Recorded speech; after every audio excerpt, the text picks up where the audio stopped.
देख रहे हैं इंडिया न्यूज हरियाणा। मैं हूं आपके साथ प्रीति सिंह। बुलेटिन की शुरुआत करेंगे इस वक्त की बड़ी खबर के साथ। गुरुग्राम मॉब लिंचिंग केस में बड़ी कार्रवाई देखने को मिली है। बड़ी जानकारी आप तक पहुंचा दें, बादशाहपुर थाने के 3 पुलिसकर्मी निलंबित कर दिए गए हैं। कमिश्नर ने तीनों पुलिस वालों को सस्पेंड किया है। ड्यूटी में लापरवाही बरतने के चलते निलंबित किए गए हैं। अब तक सिर्फ 2 गिरफ्तार हुए हैं, 12 की पहचान हुई है, लेकिन बिल्कुल सुस्ती के साथ जो काम है वो किया जा रहा है और इसी कड़ी में ये बड़ा एक्शन लिया गया है। अब तक सिर्फ 2 गिरफ्तार किए गए हैं, 12 की हालांकि पहचान हो चुकी है, लेकिन अभी भी 12 आरोपी पुलिस की गिरफ्त से बाहर हैं। गुरुग्राम मॉब लिंचिंग केस में ये बड़ी कार्रवाई देखने को मिली है। बादशाहपुर थाने के 3 पुलिसकर्मी निलंबित कर दिए गए हैं। तो कमिश्नर ने तीनों पुलिस वालों को सस्पेंड किया है। 3 दिन में 2 लोग ही गिरफ्तार किए गए। हालांकि ड्यूटी में लापरवाही बरतने के चलते ये निलंबन हुआ है। अब तक सिर्फ 2 गिरफ्तार है, 12 की पहचान हुई है। तो वहीं तमाम जानकारी के साथ हमारे संवाददाता राज वर्मा हमारे साथ लाइव जुड़ चुके हैं। राज, क्या कुछ जानकारी? लगातार अगर हम इस मामले की तरफ नजर डालें तो कहीं ना कहीं लापरवाही साफ तौर पर देखने को मिली थी, लेकिन आखिर कार्रवाई में इतनी ढील क्यों बरती जा रही है? बिल्कुल, देखिए कहीं ना कहीं सवाल शुरुआत से ही गुरुग्राम पुलिस के ऊपर उठ रहे हैं, क्योंकि जिस तरह से ये पूरी घटना एक सड़क के ऊपर जहां एक भीड़ भाड़ है और पुलिस स्टेशन और पुलिस कमिश्नर के बीच में एक पूरी वारदात हुई है। किस तरह से ये 1 दर्जन से ज्यादा इन युवकों ने एक शक के आधार पर एक युवक के साथ मारपीट की, हथौड़े के साथ बेरहमी करते हुए तस्वीरें साफ देखी जा सकती है। तो कहीं ना कहीं पहला सवाल तो यही उठ खड़ा हुआ है कि आखिरकार कि शहर के बीचों बीच पुलिस स्टेशन और पुलिस कर्मियों की मौजूदगी में एक युवक के ऊपर इस तरह की बेरहमी करने की हिम्मत इन लोगों को कैसे मिली? यानी कि जो डर खौफ पुलिस का होना चाहिए वो नहीं है। तो कहीं ना कहीं लॉ एंड ऑर्डर की स्थिति को लेकर यहां सवाल खड़े होते हैं। और इसके अलावा दूसरा सवाल यह है कि 3 दिन बीत जाने के बावजूद जो गिरफ्तारियों में तेजी दिखनी चाहिए थी, पूरे मामले में जो कार्रवाई होनी चाहिए थी जिस तेजी के साथ, उतनी तेजी नजर नहीं आ रही है। पुलिसकर्मी जो कि एसएचओ हैं बादशाहपुर के, उन्हें पहले ही लाइन हाजिर किया जा चुका था। अब 3 पुलिसकर्मियों को निलंबित किया गया है। लेकिन इस सबके बीच सवाल सबसे बड़ा यह है कि 1 दर्जन से ज्यादा युवक इस पूरी वारदात में शामिल थे, लेकिन सिर्फ 2 ही युवकों की अभी तक गिरफ्तारी हुई है। तो अभी भी बाकी जो आरोपी हैं इस पूरी वारदात को अंजाम देने में जो शामिल थे, उनकी गिरफ्तारी अभी होनी है। तो ऐसे में पुलिस को की जो सुस्त जो एक कार्रवाई चल रही है वो भी अब कहीं ना कहीं सवालों के घेरे में यहाँ पर है कि अपने आप को स्मार्ट पुलिस कहलाने वाली गुरुग्राम पुलिस आखिरकार अभी तक बाकी आरोपियों को क्यों नहीं गिरफ्तार कर पाई है। तो एक बड़ा सवाल कहीं ना कहीं गुरुग्राम पुलिस के छवि पर यहाँ लगा है और अपनी छवि को न केवल बेहतर करने के लिए और साथ ही साथ लॉ एंड ऑर्डर को भी बेहतर करने के लिए गुरुग्राम पुलिस को कुछ सख्त कदम उठाने की अब जरूरत है। साथ ही साथ ये भी अब देखना होगा कि जिस तरह से ये पूरी वारदात हुई, पुलिस का जो एक डर होना चाहिए किसी भी अपराधी के मन में, वो डर कैसे पैदा किया जाए, ये पुलिस को ही सोचना होगा कि अगर इस तरह से सरेराह कोई भी हथौड़ा लेकर, डंडे लेकर यूं किसी को मारने पीटने लगे, उसके साथ बेरहमी करे, मॉब लिंचिंग अगर इस तरह से होती है शहर के बीचों बीच, तो कहीं ना कहीं सवाल तो खड़े होने लाजमी है कि आखिरकार पुलिस है कहां पर।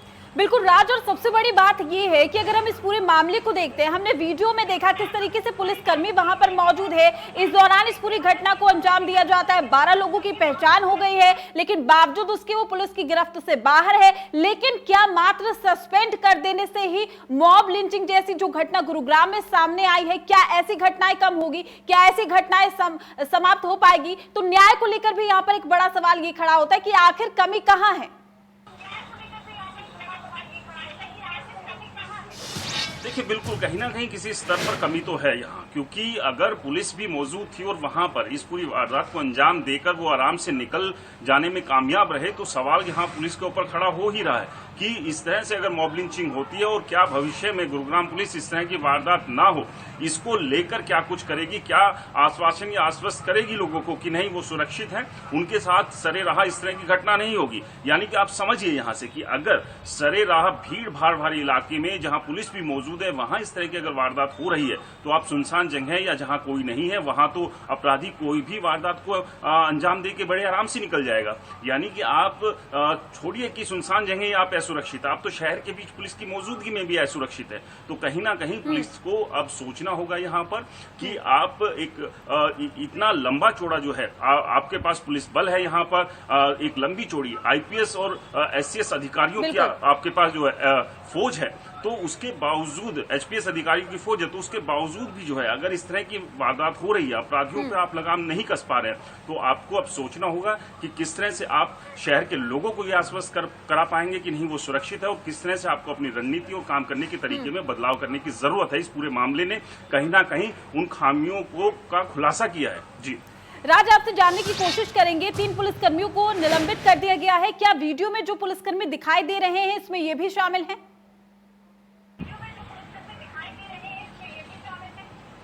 देखिए, अभी ये जानकारी नहीं मिली है। जाहिर सी बात है कि जो अभी बताया जा रहा है कि जो वीडियो में शामिल जो पुलिसकर्मी हैं वो भी इसमें शामिल हैं जिन्हें निलंबित किया गया है। इसके अलावा जो थाना क्षेत्र पड़ता है उसके पुलिसकर्मी भी हैं जिन पर ये निलंबन की कार्रवाई की गई है। साथ ही साथ जो एसएचओ है उनको लाइन हाजिर भी किया है। लेकिन सवाल सिर्फ इतना सा नहीं है। ठीक है, ये कार्रवाई बेहतर है, कम से कम बाकी पुलिसकर्मियों के को एक एग्जाम्पल जाएगा कि वो अगर अपनी ड्यूटी में कोताही बरतते हैं तो उनके खिलाफ कार्रवाई होगी। लेकिन सबसे बड़ा सवाल ये है कि अपराधी बेलगाम है। इस तरह की वारदात को अगर वो अंजाम देते हैं, पुलिस की मौजूदगी में देते हैं, तो उन्हें डर नहीं है, खौफ नहीं है, तो उसको लेकर पुलिस को करना होगा कि क्या वो इस पर काम करे, किस तरह से जो है शहर के लोगों को सुरक्षा को लेकर उन्हें आश्वस्त किया जाए कि नहीं उनके साथ इस तरह की वारदात भविष्य में नहीं होगी। तो उसके लिए इन जो बाकी आरोपी है इनके खिलाफ भी पुलिस को सख्त कार्रवाई करने की जरूरत है, ताकि अपराधियों के बीच भी इस तरह के, खासतौर से जो युवक हैं जो अपने आप को कथित तौर पर गोरक्षक कहते हैं लेकिन इस तरह की जो बेरहमी कर रहे हैं वो कतई किसी की रक्षा करने वाले रक्षक नहीं हो सकते हैं, वो सीधे तौर पर भक्षक है। और इस तरह के भक्षक युवकों के खिलाफ बड़ी कार्रवाई पुलिस को करनी चाहिए, ताकि भविष्य में कोई दूसरे लोग जो है अपने हाथ में कानून को ना ले, अपने आप को पुलिस, अपने आप को कोर्ट ना समझे और सड़क पर ही न्याय करने की जो है कोशिश ना करें। बिल्कुल राज, शुक्रिया तमाम जानकारी देने के लिए आपका। तो कहीं ना कहीं माहौल को बिगाड़ने की पूरी कोशिश की गई थी। एक बार आपको दिखाते हैं उस वीडियो को, किस तरीके से गुरुग्राम में मॉब लिंचिंग का ये पूरा मामला सामने आया। बीच सड़क पर युवक को हथौड़ा से पीटा गया है। एक बार देखिए आप इस वीडियो को। मारो मारो क्या है ये? पता नहीं।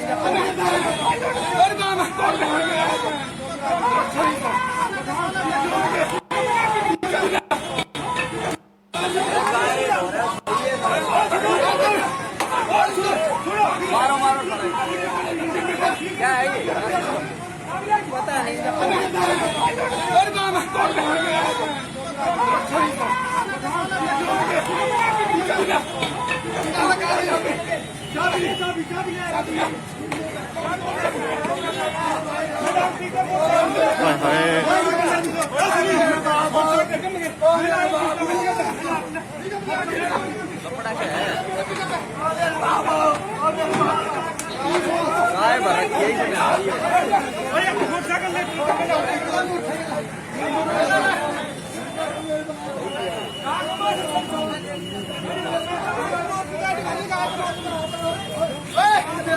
सुनो तेरी मां को मार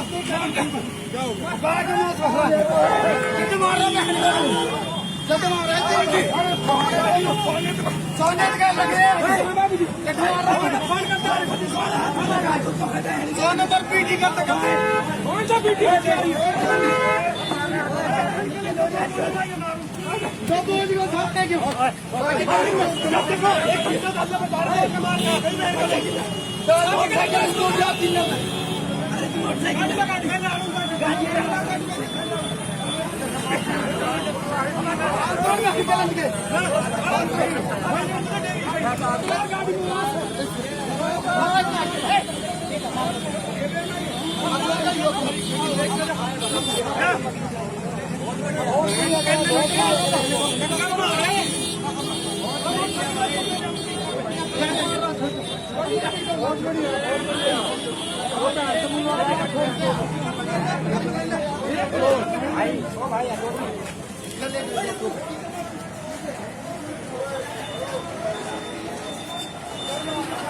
छोड़ने की चलिए अब खबरों में आगे बढ़ते हैं और बात करेंगे। अभी तक आपने रेडीमेड कपड़ों और बाकी के सामान पर भारी छूट को लेकर मुनादी सुनी होगी, लेकिन हरियाणा के शराब ठेकेदारों ने अब शराब को लेकर इसी तरह का विज्ञापन भी शुरू कर दिया है। पंजाब के तरनतारन में शराब पीकर लगातार कई लोगों की मौत के बाद हरियाणा के शराब ठेकेदारों ने अपनी शराब को सस्ता और सुरक्षित बनाने के लिए मुनादी का सहारा लेना शुरू कर दिया है। फतेहाबाद के शराब ठेकेदार के द्वारा शहर में सस्ती और बढ़िया शराब को लेकर मुनादी करवाई जा रही है। बुनियादी में शराब ठेकेदार के द्वारा दावा किया जा रहा है कि अगर कोई भी व्यक्ति उसकी शराब को गलत साबित करेगा तो उसे 50,000 रुपए का इनाम दिया जाएगा। शराब पीने वालों के लिए खुशखबरी के नाम से सस्ती शराब को लेकर मुनादी करवाई जा रही है, जबकि ठेकेदार के द्वारा इस प्रकार की कोई भी मुनादी शहर में करवाई नहीं जा सकती है, जिसके बाद अब एक्साइज विभाग के इंस्पेक्टर की शिकायत पर पुलिस ने शराब के ठेकेदार सुरेंद्र कुमार और रिक्शा चालक विजय यानी कि बंसीलाल के खिलाफ मामला भी दर्ज कर लिया। वहीं पुलिस के द्वारा रिक्शा को जब्त कर लिया गया और जल्द गिरफ्तारी की बात कही जा रही है। मार्केट की ओर से हेलो, देसी शराब पीने वालों के लिए खुशखबरी। देसी शराब में भारी छूट, पौवा 20 रुपए, अद्धा 40 रुपए, बोतल 80 रुपए। इस शराब को जो भाई गलत साबित करे उसे 50,000 रुपए नगद इनाम।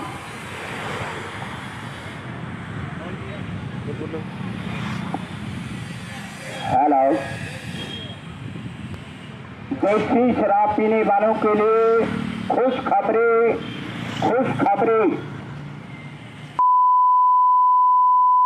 मार्केट की ओर से देसी शराब में भारी छूट, पौवा 20 रुपए, आधा 40 रुपए, बोतल 80 रुपए। इस शराब को गलत साबित करने वाले भाई को 50,000 रुपए नगद।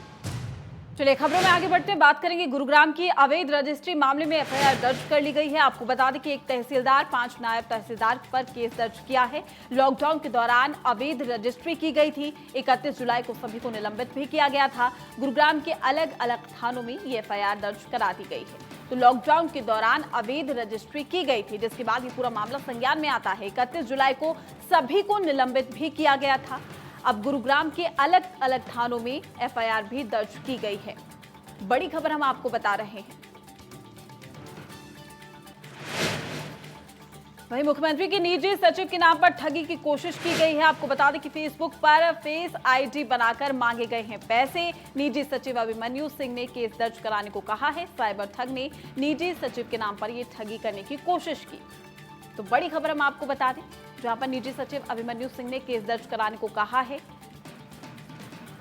और साइबर ठग ने निजी सचिव के नाम पर ठगी करने की कोशिशें की है। फेक आईडी बनाई और साथ ही फेक आईडी बनाने वालों पर अब अभिमन्यु सिंह ने कहा है कि वो केस भी करेंगे। मुख्यमंत्री के निजी सचिव के नाम पर ठगी की कोशिश।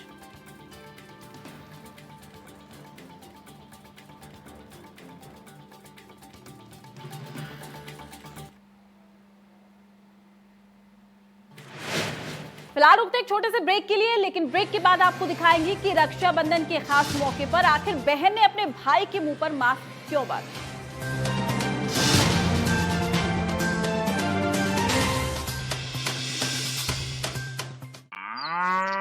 हाँ भाई, डॉक्टर साहब भैंस ने कहा चढ़ा दिया था, जर फंस गई। ब्याने से 21 दिन पहले आम फीड डाली होगी। डाली तो थी, फिर तो फंसनी ही थी। आगे से गांठ बांध ली यारा। ब्याने से 21 दिन पहले रोजाना 4 किलो डालो फीड क्लोज अप तारा। साथ में दूध की होगी भरमार और सारी की सारी जर फटाक से बाहर। जल्दी मिले जर से छुटकारा, जब फीड मिले क्लोज अप तारा। हम सब चाहते हैं कि अगर कोई बीमारी हो तो खर्चे की चिंता किए बिना अपनी फैमिली का इलाज अच्छे से अच्छे हॉस्पिटल में करवाएं। इसीलिए आज ही policybazaar.com से हेल्थ इंश्योरेंस करवाइए। अब छोटी छोटी मंथली पेमेंट्स में महंगा नहीं है। policybazaar.com standard terms and conditions apply. कभी हुआ है आपके साथ ऐसा कि भूख ना हो फिर भी खाने को मन चाहे? होगा, ऐसा भी होगा जब रसोई से नैनो बासमती राइस की खुशबू आप तक पहुंचेगी। नैनो बासमती राइस सिर्फ राइस नहीं, अपना राइस। सेफ रहिए, सेफ चुनिए। Chinar fabrics presents anti corona fabric in association with health guard Australia, जो कोरोना के खिलाफ 99.94% इफेक्टिव है। So visit your nearest Chinar fabric store. Rakshabandhan के पावन पर्व पर सभी भाइयों बहनों एवं माताओं व बेटियों को हार्दिक शुभकामनाएं। भारतीय संस्कृति का यह विशेष त्यौहार राष्ट्र, संस्कृति, मातृभूमि एवं मातृशक्ति की रक्षा के संकल्प की याद दिलाता है। आज के दिन हर नागरिक इनकी सुरक्षा का संकल्प ले, तभी इस दिन की सार्थकता होगी। मैं मातृभूमि की रक्षा में लगे हुए देश के सजग और वीर सपूतों को हार्दिक शुभकामनाएं देता हूं। सभी प्रदेशवासियों को रक्षाबंधन की हार्दिक बधाई। धन्यवाद। महाराज जी, ऐसा कहा जाता है जीवन का सार अनोखा है, मृत्यु का श्रृंगार अनोखा है। ग्रंथ तो बहुत है इस दुनिया में, परंतु गीता जी का भाव अनोखा है। सुंदर। तो उसी भाव की चर्चा आज हम आपके मुख से सुनना चाहते हैं। परफेक्ट लाइफ फिलॉसफी है गीता। तो उस नाते से आप देखेंगे कि आज जहाँ जहाँ जिस प्रकार की समस्याएं बढ़ती हुई दिखाई दे रही हैं, भगवद गीता में हर समस्या का समाधान है।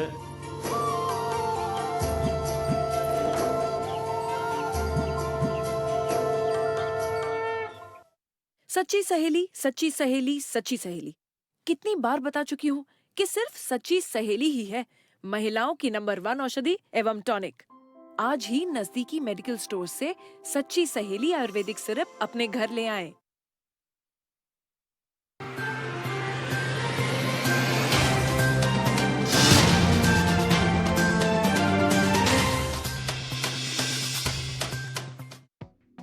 प्रस्तुत करता है हेम पुष्पा। इम्यूनिटी बढ़ाए, स्वस्थ बनाए, महिलाओं की नंबर 1 आयुर्वेदिक औषधि व टॉनिक। भूमि पूजन से पहले अयोध्या में शुरू हुआ 3 दिन का अनुष्ठान। भक्ति के रंग में रंगी रामनगरी, गलियों चौराहों पर भव्य सजावट। अमित शाह के कोरोना संक्रमित होने पर दिग्विजय सिंह ने राम मंदिर के भूमि पूजन से जोड़ा। कहा, सनातन हिंदू धर्म की मान्यताओं को नजरअंदाज करने का है नतीजा। अशुभ मुहूर्त का उठा रहे हैं मामला। कोरोना से 24 घंटे में 756 लोगों की गई जान। 52,000 से ज्यादा मरीजों की पुष्टि। देश में एक्टिव केस 5,78,000 से ज्यादा।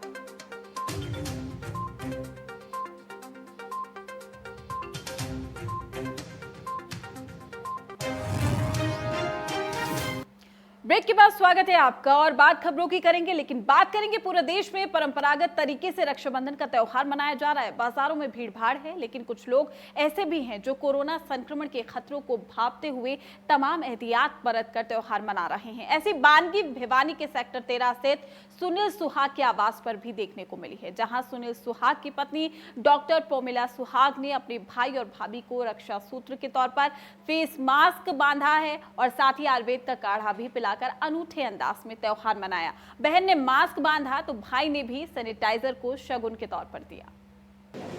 भले ही कोरोना महामारी की वजह से संक्रमण हर ओर फैला है, लेकिन परंपराएं नहीं बदली हैं।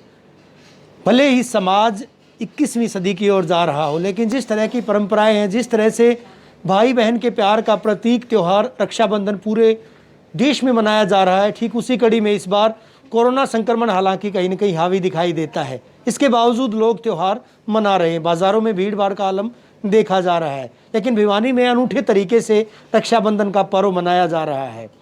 एक आवास पर इस वक्त हम मौजूद हैं। एक कॉलेज में जो है डायरेक्टर हैं डॉक्टर प्रोमिला सुहाग, और उनके भाई जो है वो रक्षा सूत्र बंधवाने के लिए पानीपत से आए थे, लेकिन माजरा कुछ हो रही है। यहाँ पर रक्षा सूत्र जो है अलग तरीके से बांधा गया है। हाथ पर कलाई पर रक्षा सूत्र की बजाय मुंह पर मास्क बांधा गया है, जो कि आज वक्त की नज़ाकत भी है। ऐसे में मन में विचार कहाँ से आया, किस तरह से जो है आज त्यौहार उनके द्वारा मनाया गया। उससे पहले कई तरह की चीज़ें खुद डॉक्टर प्रोमिला से ही जानेंगे, आखिर इस तरह की चीज़ें और ये मन में विचार आखिर आया कहाँ से। मैडम, सबसे पहले त्यौहार की आपको बहुत बहुत बधाई। आप सबको भी बहुत बहुत शुभकामनाएं। क्या कहिएगा, इस तरह से नए अंदाज में त्यौहार मनाया गया आपके द्वारा? ये सबसे चीज़ जो आज पता है कि कोरोना महामारी पूरे विश्व में सबको परेशान किए हुए है, भाई बहन का ये रक्षाबंधन का त्यौहार एक पवित्र रिश्ता है, पवित्र धागे का रिश्ता जो माना जाता है और एक रक्षा का रिश्ता माना जाता है। तो इसमें जो है कि रक्षा का यही तो है कि भाई मेरा सुरक्षित रहे, लंबी आयु हो। तो इस समय जो कोरोना से बचने के लिए सबसे जो अहमियत जो चीज़ों की है वो इस बार हम लोगों ने यही शुरुआत की कि हाथ पे कलाई पर धागा ना बांधकर मैंने अपने भाई के मुंह पर मास्क लगाकर यही उसको रिक्वेस्ट किया है कि वो हमेशा अपना मास्क पहने। और भाई ने भी मुझे जो प्यार के लिए है, जो एक तोहफा के रूप में सैनिटाइज़र मुझे दिया है। और यही मैसेज हम पूरे समाज को देना चाहते हैं, सब भाई बहनों को देना चाहते हैं कि सुरक्षा जो करनी है इस कोरोना से महामारी से लड़ने के लिए जो चीज़ें हैं उन सब का प्रयोग करें, मास्क का, सोशल डिस्टेंसिंग का, और जो भी काढ़ा जो आजकल ये सरकार से प्रमाणित भी है तो ये सब चीज़ों का इस्तेमाल करें ताकि हम सब एकजुट होकर इस महामारी से लड़ सकें। मिठाई नहीं दिखाई दी है थाली में कहीं। मिठाई का ये है कि मिठाई जो है हमने इस बार काढ़े को अहमियत दी है कि काढ़ा जो जाएगा कि कम से कम अगर किसी प्रकार का कोई भी कीटाणु है, कोई भी वायरस है, अगर बॉडी के किसी पार्ट में, क्योंकि सबका बाहर आना जाना है, भाई भी नौकरी में है, मैं भी नौकरी में हूँ, तो उससे हम लोग ये चीज़ करें कि मिठाई से जो है वो कहीं ना कहीं नुकसान ही करेगी इस महामारी के समय में। इसलिए हमने ये जो मिठाई की जगह काढ़े का इस्तेमाल किया है। जाहिर तौर पर देख पाएंगे एक नई पहल है, अनूठी पहल है और इसको यूं कहा जाएगा कि नायाब पहल है। देश के प्रधानमंत्री नरेंद्र मोदी भी लगातार कहते आए SMS यानी सोशल डिस्टेंसिंग को मेंटेन रखिएगा, सैनिटाइज़र का इस्तेमाल कीजिएगा, मास्क लगाकर घर से बाहर निकलिएगा, घर के अंदर भी जो है चाहे बाहर की बात करें अंदर की बात करें, सोशल डिस्टेंसिंग का संदेश डॉक्टर प्रोमिला सुहाग के द्वारा दिया गया है। जाहिर तौर पर सोशल मीडिया पर इस तरह के अनेक मैसेज प्रसारित हो रहे हैं, लेकिन इस बीच पहले से ही मन में थी ये बात, मैडम जो है जिस तरह का बता भी रही थी, मैडम पहले से ही मन में विचार आया था कि इसमें कहीं देख करके सुन करके इस तरह का। मैं एक टीचर हूँ प्रोफेशन से, तो मुझे ये लगता है कि अगर मैं किसी चीज़ की अनूठी पहल करूँगी तो मेरा एक जो बहुत बड़ा तबका मेरे स्टूडेंट्स हैं उनको भी और सोसाइटी को ये मैसेज देना चाहूँगी कि रक्षा का त्यौहार है तो पहले इस बीमारी से हम सब मिलकर अपनी भी और अपनों की भी रक्षा कर लें। इसीलिए ये दिमाग में हमारे सोच आई कि इस तरीके से हम रक्षाबंधन का त्यौहार मनाएं। शगुन के तौर पर अक्सर देखा जाता है पैसे दिए जाते हैं, लेकिन पैसे की बजाय इस बार जो है सैनिटाइज़र आपको दिया गया है। जाहिर तौर पर आप भी सैनिटाइज़र लेकर आती अगर आपको शगुन के तौर पर पैसे दिए जाते। बिल्कुल है, इस समय तो वही है कि जो भी मैं कह रही हूँ कि इंसान अपने और शौक पर किसी पर पैसा लगाना की बजाय अपने शरीर को बचाने का जो कार्य कर लें, और जो ये सारी चीज़ें हैं, चाहे मास्क है, काढ़ा है, सैनिटाइज़र है और सारी औषधियाँ हैं, उनका इस्तेमाल उन पर ही पैसा लगाएं तो ज़्यादा ठीक रहेंगे। क्योंकि कहा गया जान है तो जहान है, और जो स्वास्थ्य है वो कहते हैं कि सबसे पहली जो सुख है निरोगी काया है, वो तभी रहेगी जब हम इन सब चीज़ों का इस्तेमाल करें। जाहिर तौर पर पहला सुख निरोगी काया और दूसरा सुख धन और माया, और धन और माया तभी बरकरार रहेगी जब इंसान जो है स्वस्थ रहेगा, निरोगी रहेगा। हाथ पर कलाई पर रक्षा सूत्र बांधा जाता है, लेकिन इस बार हाथ पर रक्षा सूत्र की बजाय मुंह पर फेस मास्क जो है लगाया गया है। सर आपका नाम जानना चाहूँगा मैं, कहाँ से आप आए हैं? मेरा नाम मेहताब सिंह है, मैं पानीपत से आया हूँ। क्या कहिएगा सर, इस तरह से आपको उम्मीद थी बहन जो है आपको मास्क लगाएगी रक्षा सूत्र की बजाय, राखी की बजाय? नहीं, यहाँ आने के बाद पता लग गया। कितना अच्छा लगता है जब इस तरह से बहन को आपकी फिक्र है। तो आप भी जो है शायद यहाँ आने के बाद जब आपको जानकारी मिली तो निश्चित तौर पर आपने भी जो है जो सैनिटाइजर था अपने टोकन ऑफ लव जो है प्यार के प्रतीक के तौर पर वो टोकन दिया। हाँ, यहाँ आने के बाद खरीदा है इसको। तो क्या कहिएगा, किस तरह का संदेश देंगे लोगों को? बस ये महामारी को देखते हुए इस तरह का वो बनाए हैं। सभी लोग इस तरह से अपनाएं तो निश्चित तौर पर जो है असर पड़ सकता है। बहुत अच्छी बात है ये, फिर महामारी से बचाव हो सकता है। जाहिर तौर पर और आप सुन पाएंगे किस तरह से भाई को इस बात का इल्म नहीं था कि बहन इस तरह से रक्षा सूत्र बांधेगी। हालांकि वक्त की ज़रूरत है, नज़ाकत भी है, क्योंकि मुंह पर फेस मास्क लगाएंगे बीमारी से बचे रहेंगे, और जब भाई खुद बचेगा तभी बहन की रक्षा कर पाएगा। और यहाँ पर जो है एक महिला और है, वो भी यहाँ पर आई हैं, मैं आपसे बात करूँगा। आप कहाँ से आई हैं? पानीपत से। भाभी आप इनकी प्रोमिला जी की, आपका नाम? कुसुम। कुसुम जी, क्या कहेंगे जिस तरह से आपकी ननद के द्वारा जिस तरह से मान सम्मान दिया गया, आज मास्क बांध करके जो है एक संदेश देने की कोशिश की गई है? बहुत अच्छा लगा। बीमारी से बचाव हाँ, का जो बीमारी तरीका से है। बचाव का तरीका है जो ये बहुत अच्छा लगा। आप भी अपने भाई को इस तरह से बांधेंगे? हाँ जी, मैं भी अपने भाई को इसी तरह बांधूंगी। चलिए, ना केवल कुसुम जी बल्कि तमाम वो महिलाएं, तमाम वो बहनें जो कि भाइयों को रक्षा सूत्र इस बार बांधने जा रही हैं, इंडिया न्यूज़ हरियाणा यही अपील करता है लोगों से, तमाम लोग जो है इस तरह से SMS का पालन करें, social distancing, mask and sanitiser, इन 3 चीज़ों को अपनाएं और आप देख पाएंगे इम्यूनिटी बूस्टर डोज जो है वो कहीं भी मिल सकती है। इम्यूनिटी काढ़ा पाउडर ये कहीं भी मिल सकता है, आयुष विभाग के द्वारा प्रमाणित है, प्रामाणिक है।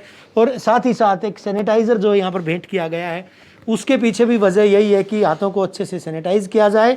और हम भी बार बार लोगों से यही अपील करते हैं।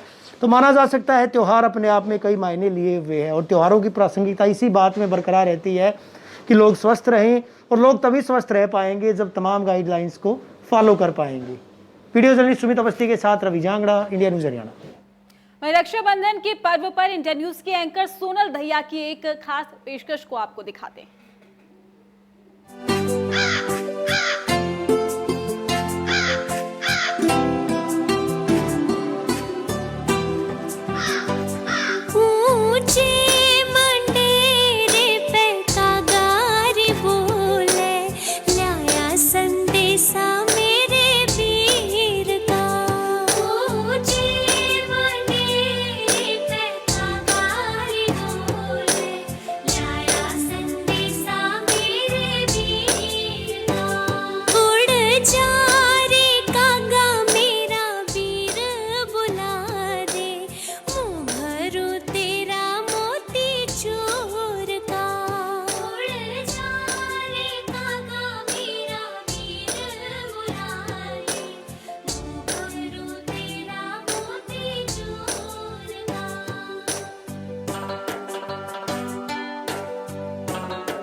फिलहाल के लिए इस बुलेटिन में इतना ही। आप बने रहिए इंडिया न्यूज के साथ।